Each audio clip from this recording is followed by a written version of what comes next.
Once again, this is Otherworldly Fundraising. Our fundraising efforts are benefiting one simple wish. Links are located in the description below. Hello there. How are you today? Hey, good. How are you?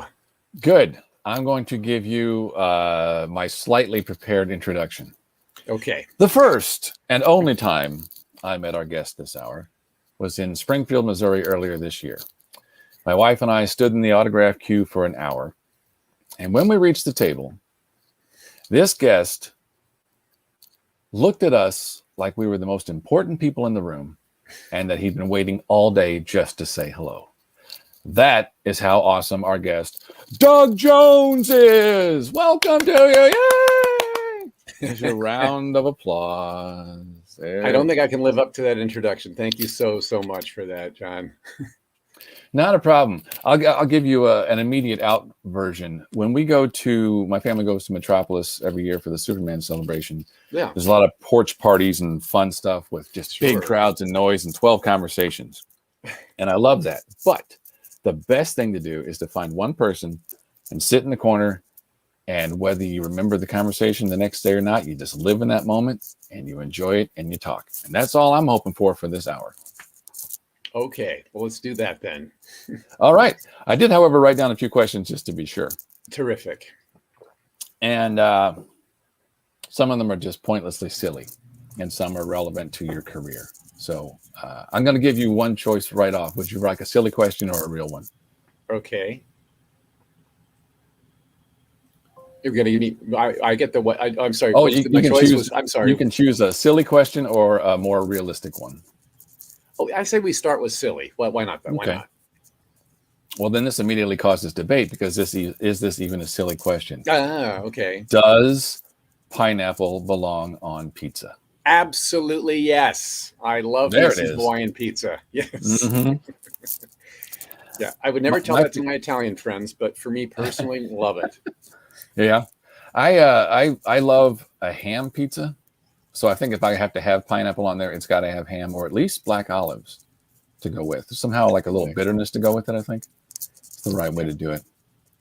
A more realistic question would be to start earlier in your career. Given the amazing talent you express on camera, where did we start?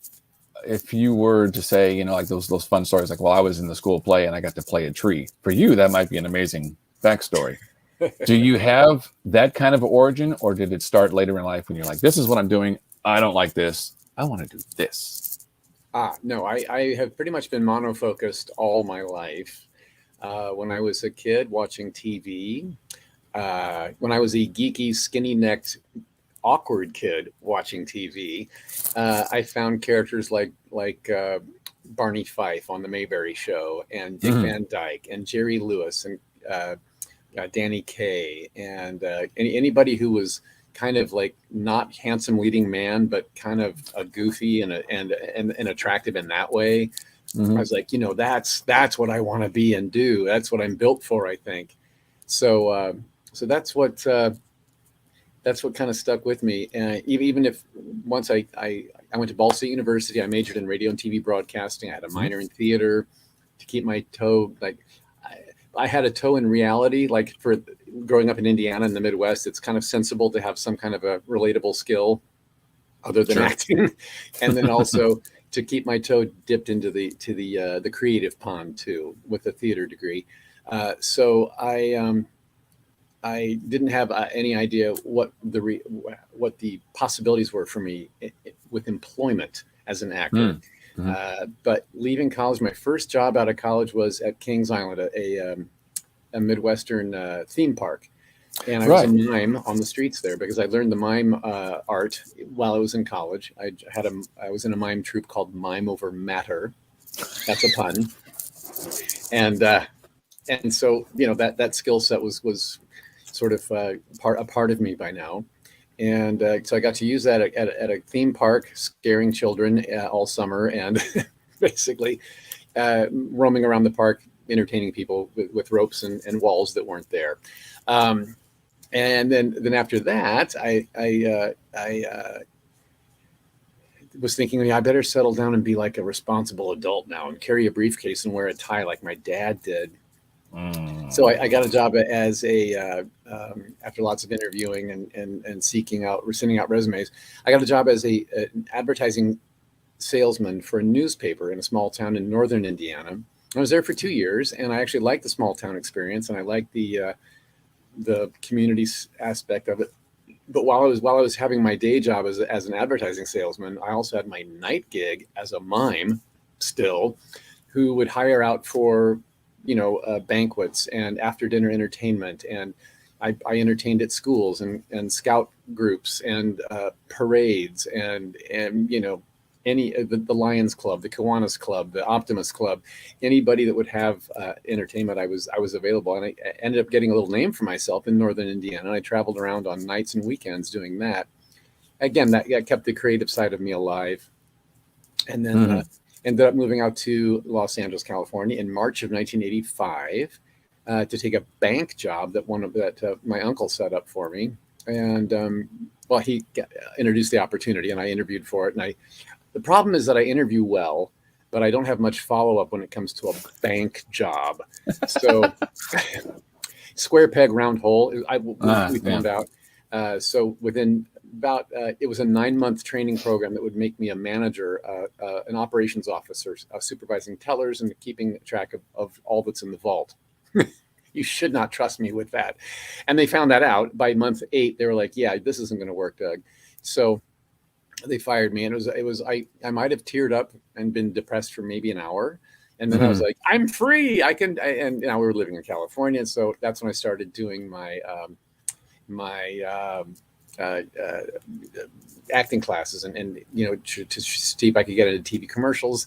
And I did take a TV commercial acting class that ended up with an instructor who was an agent. After my second class, he said, do you have an agent yet? And I said, well, I'm not sure what an agent is. And so he gave me his card, called me at the office, he said, and that's what started my TV commercial career that parlayed into over 100 commercials over my lifetime so far. And then from that, he sent me out on all the things that were goofy physicality, because the mime background and the contortion background, I can put my legs behind my head. So we had that on my resume as contortionist. Well, you'd be surprised how many casting calls call for that kind of thing. So I ended up doing several commercials that involved. My very first commercial was for Southwest Airlines as a dancing mummy. That was kind of boding of things to come. A lot of any roles in commercials that involved like some kind of funny movement also came with a look that they would have to glue on to me, right? So I got to know the Creature Effects makeup people from that. And that's when the referrals would start then, like, oh, hey, we're also working on a movie, and maybe you'd be good for that. As I was getting calls at home, kind of circumventing the usual system of agent and casting director from a creature shop directly to me, saying, they trust us, they want our referrals. When a movie hires a creature effects house to create a monster, and that creature effects house says, we got the right guy to play this, the production company is usually fine. Then if you know what it's fine, we trust you. So that's how I got a lot of my early gigs. That's brilliant. And it paints a very interesting picture, because there had to have been some gaps, but that little summary right there was like, I showed up, I did the work, bam, here we are. So many other people are like, well, I shared an apartment with 16 people and we ate a lot of rice, Yeah. But yeah. You started with an actual real job, which may I did. Well, because I'm more that I'm because of my parents were very responsible people and very successful people, and I kind of like had that drilled into me that you must plan for the future. You can't just get a granola bar, pack a van up, and go take your chances. There are people who do that and do it well and have success from it. I'm just not one of those people. I have to be able to see tomorrow, because I'm a little bit anxious if I can't. Yeah. The word anxious, on some of my notes, I thought about it. I've seen other interviews with people that would say, well, I was in this makeup for whatever hours, or I was in this really constricting kind of thing. And then there are moments of panic in that kind of situation. Yeah. Is that something that you ever dealt with, or were you comfortable from the beginning? No, never. No, I have not been comfortable consistently from the beginning on. There's good months, bad months in any actor's career. Anyone in the creative arts, you're going to have you're working gigs, a good gig followed by zero, followed by another good gig, followed by zero. And those moments can be anywhere from a couple of weeks to a couple of months. You never know how long you're going to be without a gig. So again, the sensible saver in me, like I didn't make some money off of one commercial and then blow it all and then have to suffer until the next gig. I'm a saver and like a squirrel. I want to put away and it's just, I'm totally based out of fear that I'm going to go under. So, but I kind of made it work over the years. And so with the referral process, I really do owe the Creature Effects makeup people my career, because they're the ones who kept me in mind and kept calling me again and again and referring me for the next job and the next job that that introduced me to wonderful directors like Guillermo del Toro. When they call you up saying we have a perfect thing for you in a movie, and it happens to be directed by this up and coming director named Guillermo del Toro in 1997, and then that spawns a 25-year relationship with the man and 6 movies and a TV series. So, I really do owe all of that beginnings to the Creature Effects people. That's amazing. That's wonderful. And that is almost hilarious that right there on the screen it says, how did you come to meet and work with Guillermo del Toro? So you are a psychic because you started talking about him seconds before that ended up on the screen. That's brilliant. So here's what I'm thinking you should talk about next. Never mind. Anyway, I'm going to go back to that Springfield thing for a minute. When we took the photo op with you, I'm going to call it the smush face. You stand between the people. And what is that, like your favorite signature move? Did that come out of boredom or brilliance? What was that about? I don't think of it as a signature move. I just like smushing faces. Is that so wrong? No, it's not wrong. I thought, it opens up opportunities because people could be like, they could do like an awkward counter face, or they can just be like, grandma's pinching my cheek. It's funny. Right. And then your face is just like, this is the right thing to do in this moment. It just feels so right. Well, I've always been, you've heard the theory of the 5 love languages, right? You've got, let's review them real quick, may we? Yes, please. Physical touch is one. Words of affirmation. I love you. I love you. Quality time. Doesn't matter what we're doing as long as we're together. Acts of service. I love you, so I'll wash the car and mow the lawn. Or gifts, giving and receiving of gifts. I love you, here's a watch.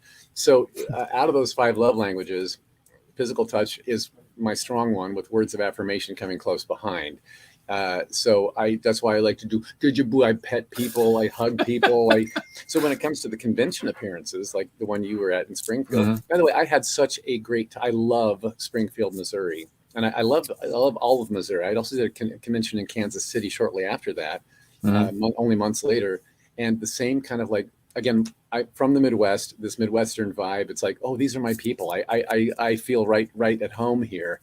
Anyway, but when there's a line of people waiting to meet me at a convention, that means that they paid money to get into the convention. They waited in line for an hour, which is, no one should have to do. And then they get up to my table and they might have paid for a photo op or an autograph. They've gone through a lot to meet me. And that not just today, but before this, they've watched things I've been in. They've supported my career with DVD sales and tuning in when something's on network television or streaming it from a platform here and there. That means the world to me. That if it wasn't for that, I would not have a career. So I owe everyone in that line all the hugs and face smushes I can muster up. That's how I feel. That is wonderful, and it cannot. My opinion, it cannot be faked. It's so genuine. It's wonderful, and we thank you for it. I'm going to take a quick sidebar and remind everyone of the fundraising opportunity here, benefiting One Simple Wish. You should see that scrolled across the bottom, onesimplewish.org. They can be quite simply simple wishes. This is not necessarily an extravagant gift. You don't have to make a huge donation to make a big difference. So please take a moment now or after this hour and consider review at onesimplewish.org. Back to questions. Well, I'm seeing one at the bottom of the screen here. Is there here's a any new one, truth to the rumor that you will be spawn of Svengoolie? Is anyone aware of this? I did. Svengoolie, I think he started as a Chicago local late night horror movie host. and he's nationwide now. I think I can't remember what network he's on, but they had a competition. I think maybe a little over a year ago, 2 years ago, that they were letting people submit audition tapes to be spawn of Svengoolie, like the up and coming next Svengoolie. And I submitted a tape, but they asked me to. It was a part of the promotion for the thing. I wasn't actually vying for the position, although now that hooked Svengoolie and I together. We follow each other on Twitter now, and he's a delightful man. I can't wait to meet him in person one day. Excellent. I got a little side note there that Svengoolie is available to be seen on MeTV. MeTV, there it is. Yeah, thank you. And secondly, our current donation amount is $800. Let's see if we can raise that some more. Oh, and one of our moderators said your video was awesome. Oh, thank you so much. So I was thinking, in the general sense of your career and what you're doing, how would you feel in an otherworldly sense if you had been a vaudeville actor in New York instead of a Hollywood movie actor? Do you think that with your sense of motion and everything that could have been something you would have enjoyed? Yes, I think that I was probably born a little bit too late. If I had been born in that era, I would have definitely been a vaudevillian. I'm sure of it. And because SAG is striking now, and I can't talk about specific titles and characters. I'm sorry for the timing of this, but Bill Irwin, who is a renowned vaudevillian with his mime skills and his clowning skills, and he's also been an actor in several movies and TV shows over the years. He joined us on a particular series that I'm a series regular on. Set in outer space. he was also a member of my species. So when they wanted to cast him, he was kind of on the fence about it and wanted to talk to me first. So when I heard that Bill Irwin wanted to talk to little old Doug Jones, I was like beside myself. So it was a fantastic phone call. He was so gracious and kind. And I talked him through the process of what it is to become this particular type of alien, and the trials and tribulations we go through during the day. And he was no stranger to prosthetic makeup. He just wanted to know what was this one about. And he'd seen some episodes with me in them and figured it out. So we ended up luring him into the show as a guest star for like about 3 episodes. So I could not get enough of him. Like I just wanted to pick his brain every second of the day. Like, what do I, being you. He's getting a quick shout out. I saw Bill Irwin in Bye Bye Birdie on Broadway, says Kristen. There you go. Yeah. He's just absolutely amazing. And but I think it's that clowning kind of mentality. When you have an audience, even if it's a small 5 people in your house, in your living room, you must be on and perform for them. That's that vaudevillian kind of vibe that does it. It's driven me a time or two in my life. Yes. Yeah. Does that particular what you just said? Does that ever? I'm not sure how I want to say this. Some people feel like they have to be on, and then some of the people that know them really well are like, okay, you don't have to be on right now. Do you? I mean? I think you might use your telepathic powers where I'm going with this. It seems like sometimes it's a burden or it's a blessing, depending on the audience. Like you go out to dinner and you're like, they're looking at me. Should I do something silly with my fork, or should I just enjoy my meal and leave? Right. I have felt that compulsion in my life. Yeah. Now I'm 63 years old now, so I have matured into a place where I don't feel like I have to be on. In fact, I enjoy not being on now.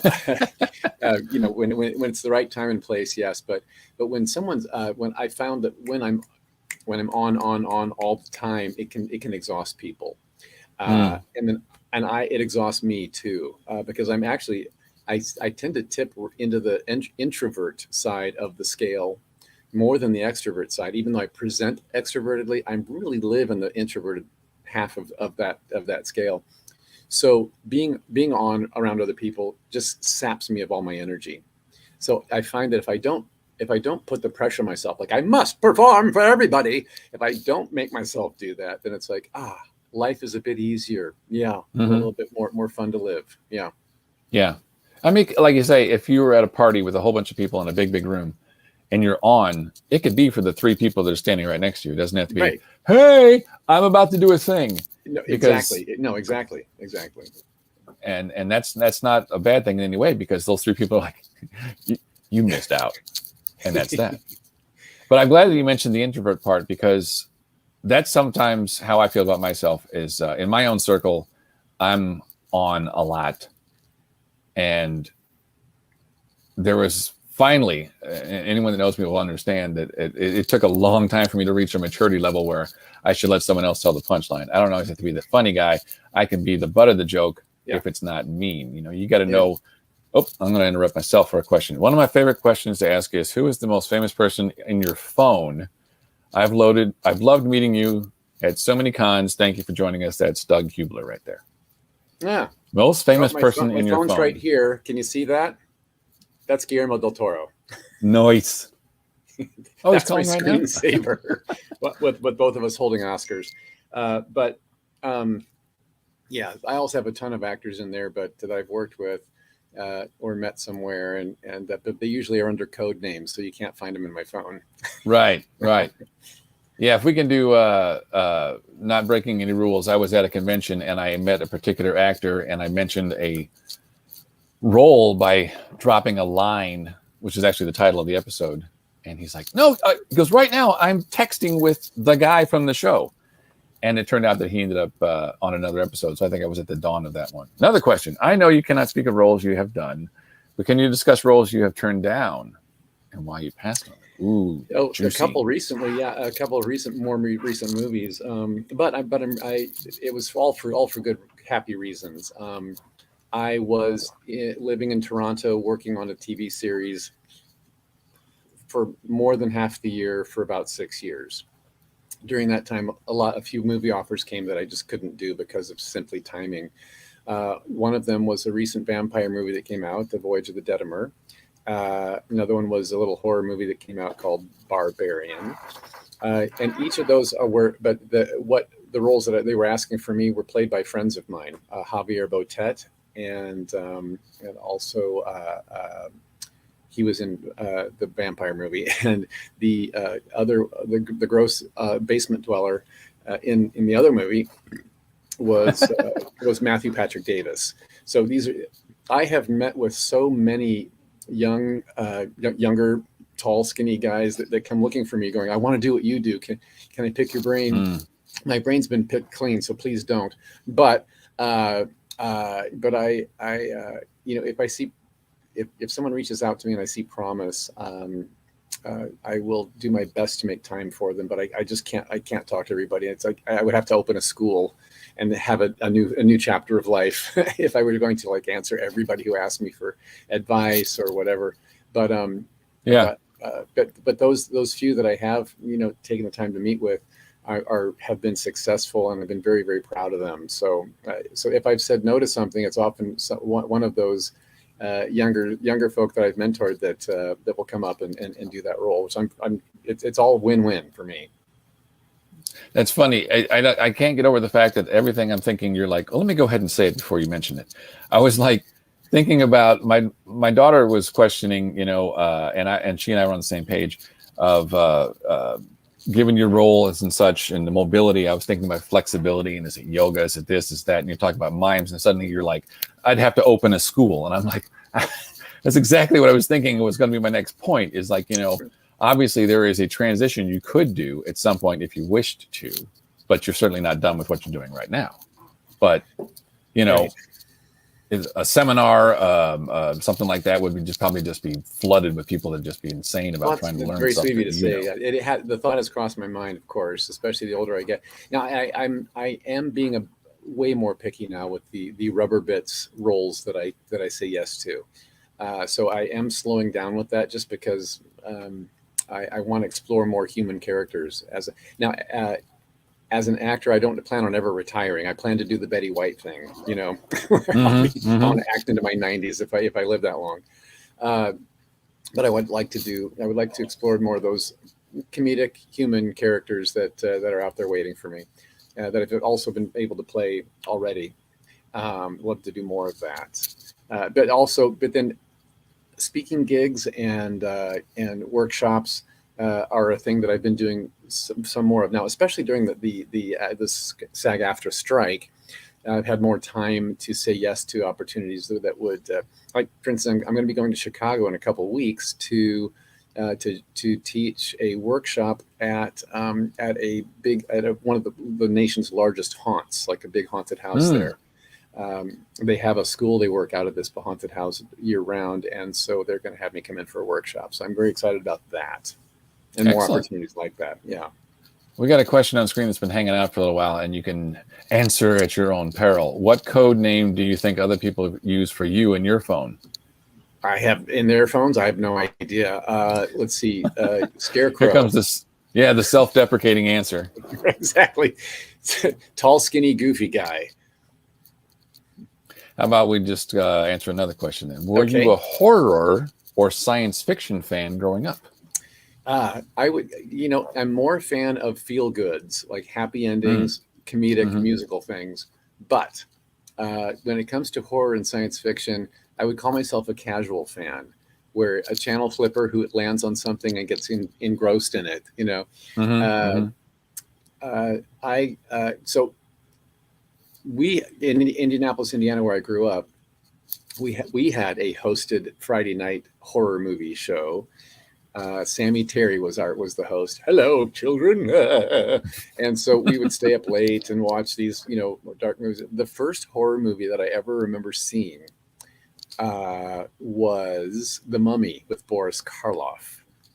And that man haunted me for days after that. Yeah. So that, and then The Creature from the Black Lagoon was the next one I remember seeing. Which also haunted me in such a beautiful kind of way. Something about the aquatic water part of that creature was so beautiful.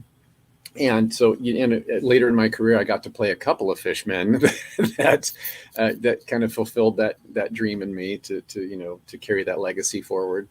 So yes, I would say I'm a fan, but as my career has been largely science fiction and horror and comic books and fantasy, when I come home at the end of those work days, I like to turn on light, fluffy, cable channels that have silly Christmas movies and happy endings. Yeah. Right. There was someone I got to interview this year, and I asked him about being immersed in something that was painful. As an actor, you're in the role, and then how does it carry over? And he said that his acting teacher, one of his acting teachers, told him, "Here's a board. Stand on it. It's only an inch tall. You're the character. Now step back off. You're you again. Just leave it on. If it was sports, it'd be leave it on the court. You can give it all you got, but that's not you. So don't be carried by that burden." So in some ways, I think you come home and flip on a happy movie is the proper transition from, ooh, what a day. Yeah, exactly. Yeah. It was a way for me to, because I get asked all the time, there are actors out there who have it's been in the news that they've been affected by roles they've played, and they might, go down a spiral with terrible things. Terrible things, right? So I've played a lot of dark things in my life, and I get asked all the time, has any of that gone home with you? And absolutely not. I've been very blessed to be able to clock out at the end of the day, and just go back to work the next day. But when I'm home, without that cloud around my head. I want to address the question on screen in just a moment.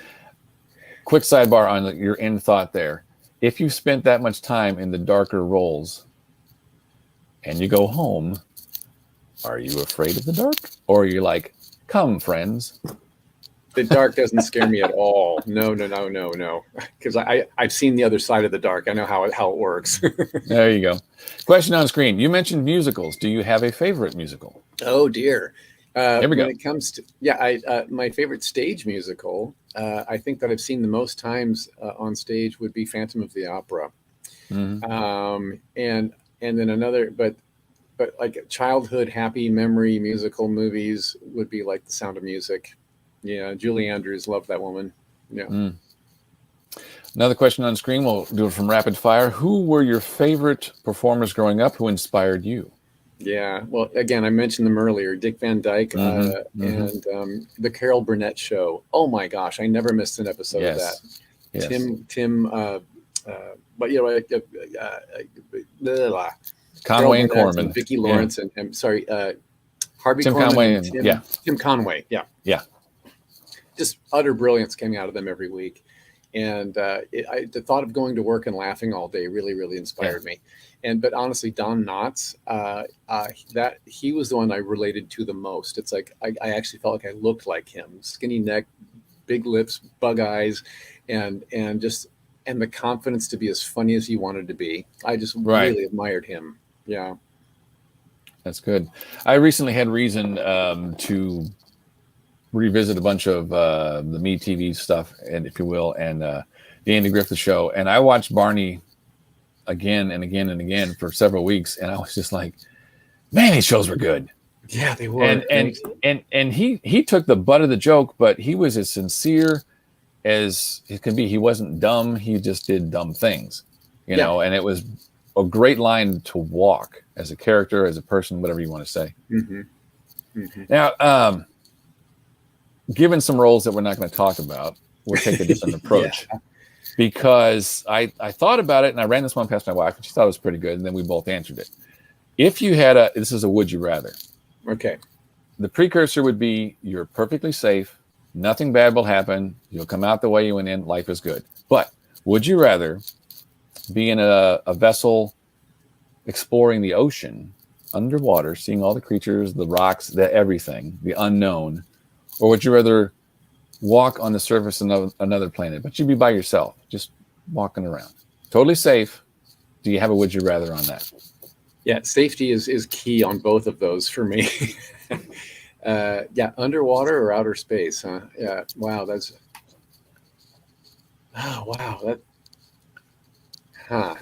I think for because of my fascination with water and the characters I've played that are water-based, I'd probably go down. I'd probably take the dive. If nothing could go wrong. It's implosion. I mean, worst case scenario, it's a virtual reality headset. But if it was real, my personal choice. Go ahead. Right. There's so much yet to explore right here on this planet that I've never seen before. That I don't need to leave. Yeah. Given that it's still perfectly safe, I would still opt for the planet, just because I feel like I'd rather just walk around and be alone and think. You'd have some good stories. Yeah, because I don't know. Water has never been my friend. I've never had a bad experience. I just don't like it. You know, you got to drink it to survive. That's as far as I want to go with it. Right. Question on the screen. Do you remember the age and instance that made the decision, this is the career for me? And I think we may have sort of answered this, but let's go for it again. Yeah, well, I've gone back and forth not knowing if this is the career for me many times, like questioning, did I make the right decision? It's probably not the right thing. But then the next month you get a good gig and it's like, this is the right career for me. But let's go all the way back to high school. First time I walked out on stage and got a guffaw laugh from an audience, I was hooked. That would have been my junior year fall play. It was a play called A Time for Madness. And it was a family setting in a living room, that was the main set of the play. And the college daughter brought home from college for a little break, her new boyfriend. That was me. I had a big silly afro wig, and I was like kind of a hippie and had a headband and like sunglasses and like, hey.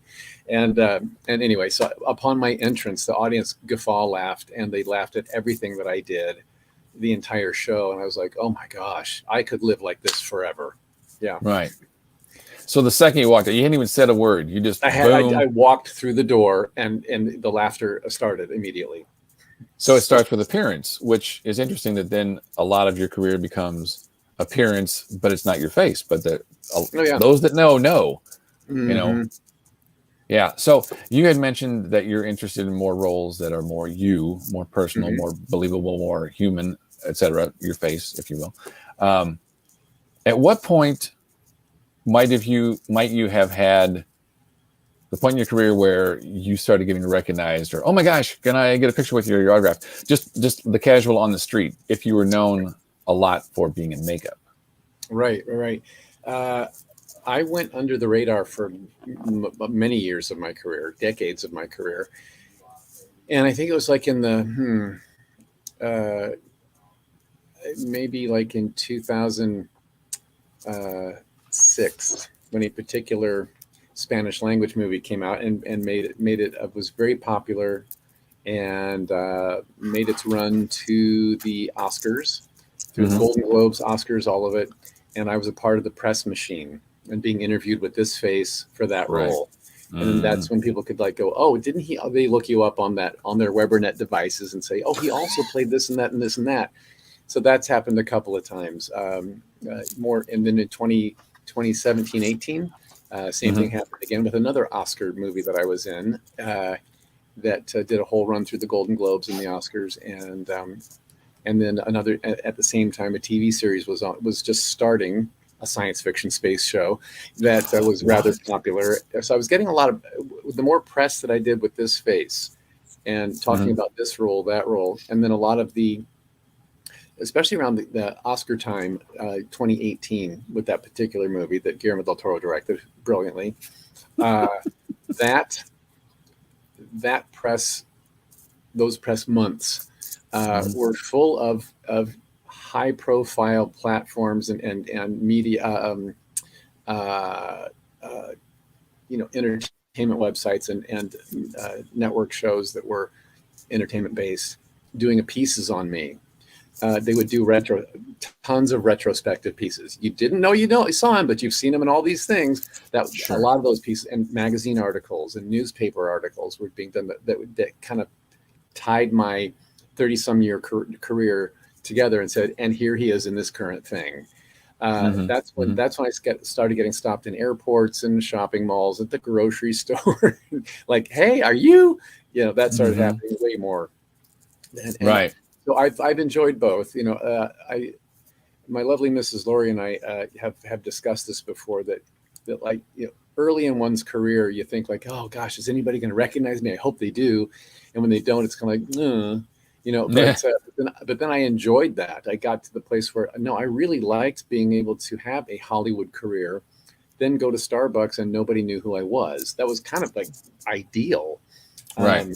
Consistent employment and a private home life. It was really great.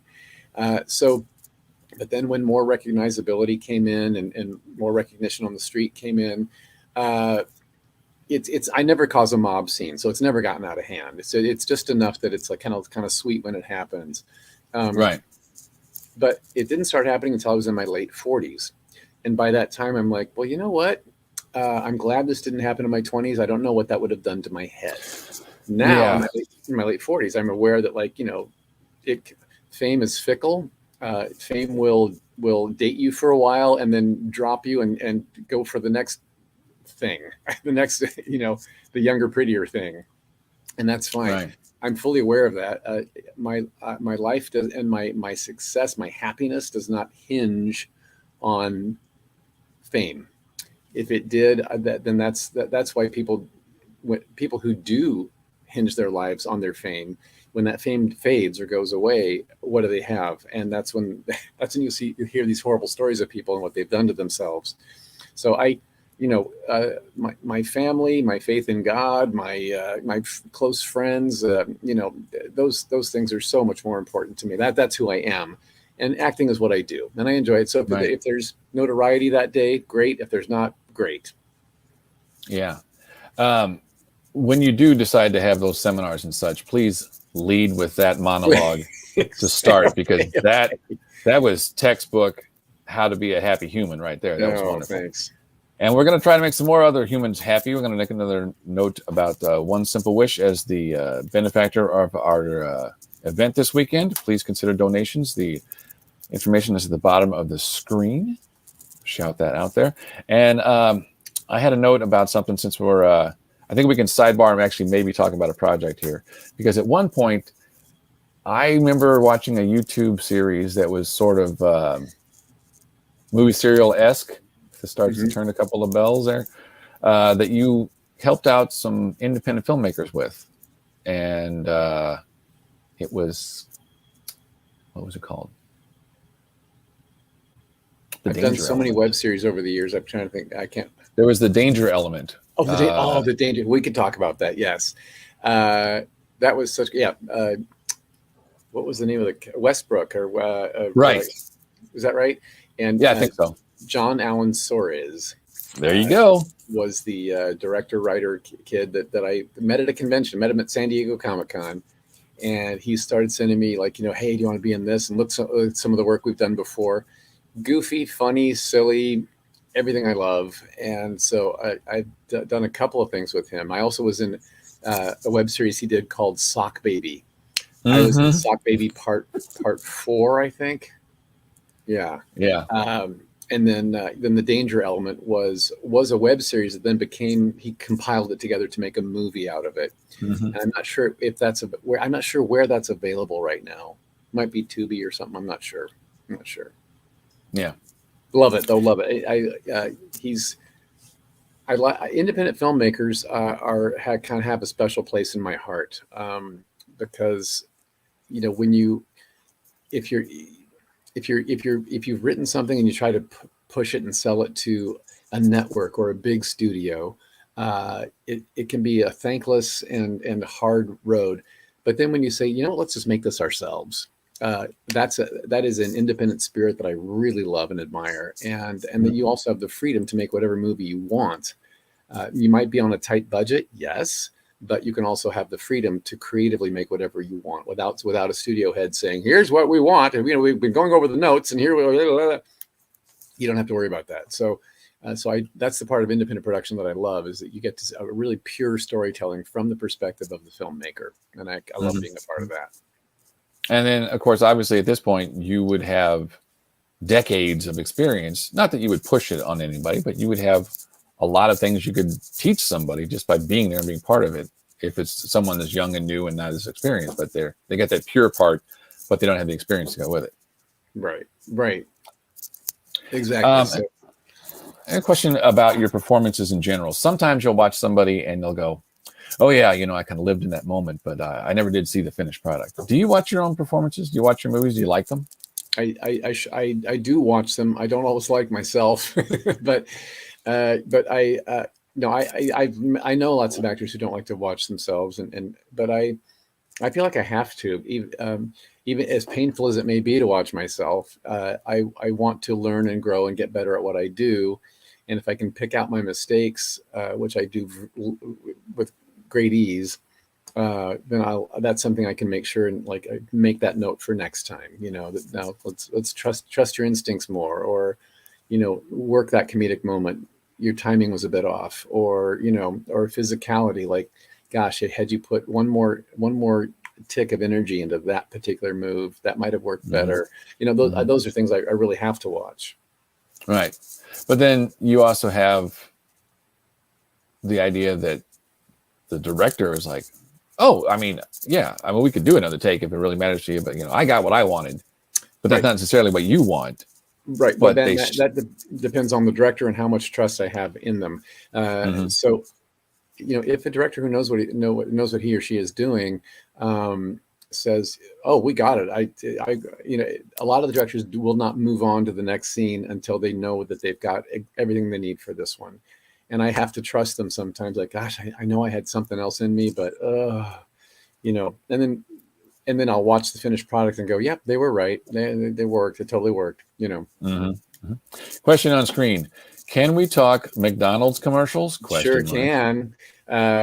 Commercials are not part of the issue, the strike issue at the moment. So the Mac Tonight campaign for McDonald's was a 3-year campaign that went from I'm going to say December of '86 into the middle of 1990. And then came back again for a couple of commercials in 1997. But I did 27 commercials as Mac Tonight, which is this crescent moon-headed character for McDonald's that sang at a piano, when the clock strikes, hey, 6:30, babe.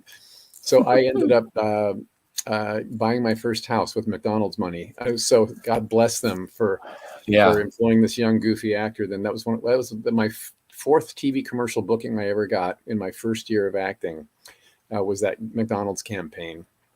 And that was the campaign then not only did it become very popular for McDonald's, and then that commercial ended up going worldwide, and it played, like I said, in many countries for about 3 years.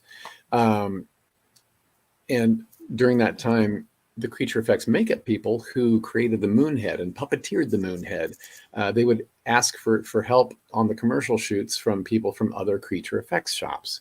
They would come and work with me on the Mac Tonight campaign, and then go back to those creature shops having worked with me. If they would see some tall, skinny creature coming through a design that they were hired to do for a movie or TV show, and be like, I just worked with this guy on that Mac Tonight campaign.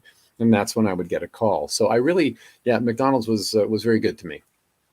Yeah, that's a sweet deal early on. To again, you had a day job for a while, and then you get this. It puts some pretty good money in the bank while you're still trying to figure out where to go from there. Right, exactly right. Here's a fun question: have you ever been mistaken for another celebrity? That is a great question. I feel like I'm pretty much a one-off in my look, but I have been equated with John Waters more times than I can count.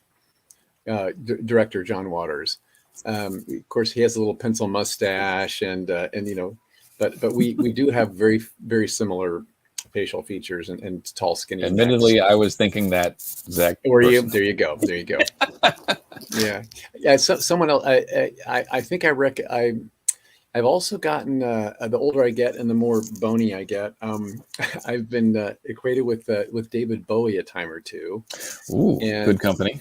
Yeah, I think so. And when I was, and there was a musicians. There was like either a guitarist or a lead singer of some group that I didn't know of, and a security guard. I was walking into a building once, and a security guard goes, "Are you?" And I was like, "I don't know which you're referring to."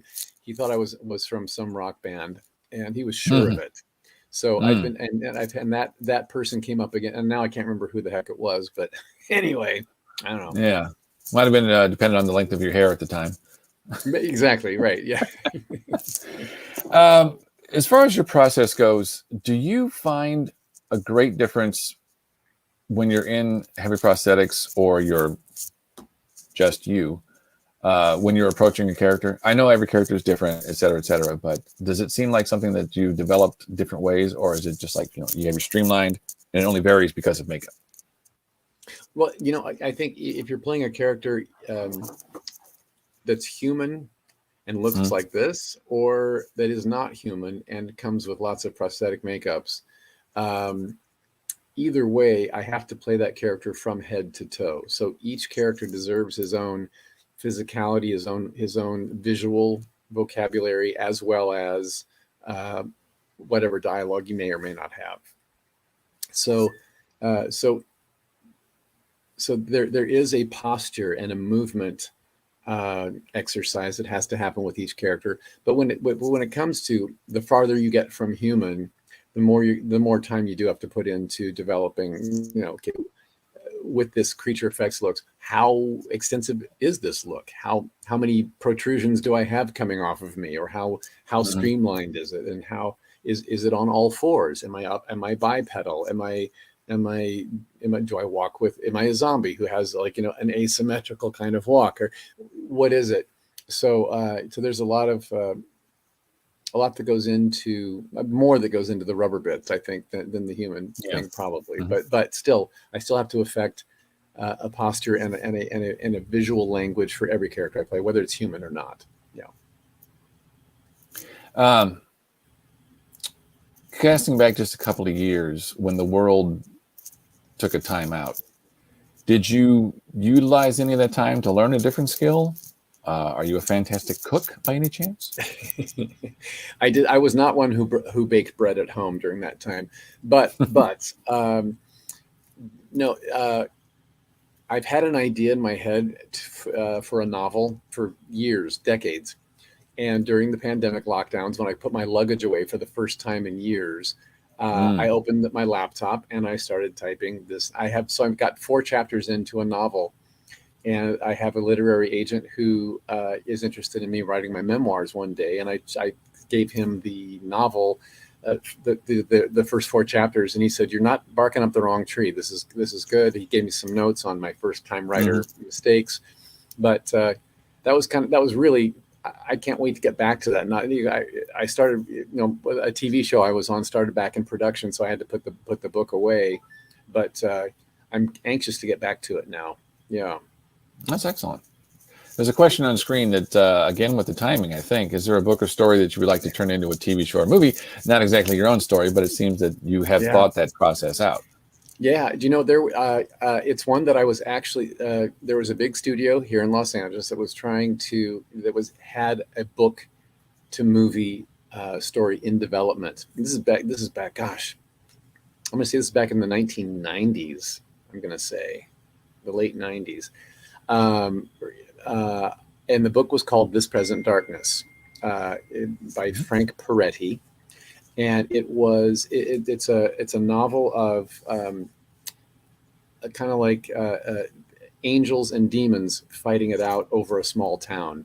And the people in the small town didn't see what was going on, but there was like this, 2 dimensions happening at the same time. Sure. And I was actually cast as the lead demon in that movie that was in development. And then at some point, the studio, for whatever reason, pulled the plug on it, and it never got made. So I would like to see This Present Darkness made into a movie eventually, finally. And if I could jump back into that role, I'd be happy to. Sorry. It's okay.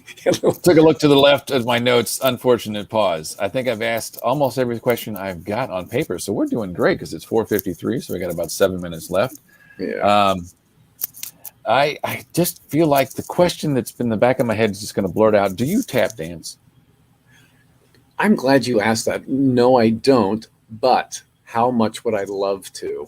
So this is a bucket list thing for me. I would like to take a tap class, and because Fred Astaire was another one. Fred Astaire and Gene Kelly were just like, I was nuts about both of them watching old movies as a kid. And Fred Astaire especially, he had the panache and he had a classy tailcoat kind of thing going on there. So I'm built more like him anyway. So yeah, I think if I could add tap to my repertoire, that would be you'll be unstoppable. Right, exactly. Yeah. Well, right along the bottom there, how is your singing voice? My singing voice. Oh, thank you the for trifecta. I like to think that I'm great. In the shower, I'm fantastic. But I was actually a soloist at my church for many years before I started traveling for movies and TV shows so much, because I can't commit to anything weekly at the moment. But yeah, I sang at a lot of funerals and a lot of weddings and a lot of offertories during church services. Yeah, and actually, I got compliments. I don't know. You never know how good you are hearing yourself back. If I hear recordings of myself, it's like, ooh, that's horribly off key. But others seem to like it, so I'll let them have that. That's interesting, because as you were saying that, the visual poured into my head that if it's in a church situation, there's not so much flamboyance necessarily, which means all the emotion that you're feeling gets channeled right through your voice and through your face, which, as we know, is incredibly expressive. The eyes, because the mouth's doing its thing, you got to get all through the eyes. It would have been magical to hear it, regardless of whether you thought it was on key or not. Thank you. Very kind of you. On screen, you remind me of a Donald O'Connor. That is a humongous compliment. Thank you so much, Kristen. I loved Make Him Laugh was one of the best numbers in movie history. And my dad was a big fan of Donald O'Connor too. So when I was growing up in Indianapolis, Donald O'Connor came through and doing a live one-man show. And so we went and saw it. I sat in the balcony and was like this, watching Donald O'Connor. So that's the biggest compliment you can give me. Thank you.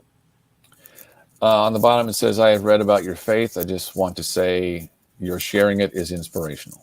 Oh, thank you so much for that. I don't ever want to push my faith on anybody. It's not there for pushing. It's there for living. And if it comes up, it comes up, and I'm happy to talk about it. Right. It's a simple concept. I kind of wish that was something that a lot of people understood. Mm. Is pick any subject, but especially religion. We can Mhm. have a civil discussion.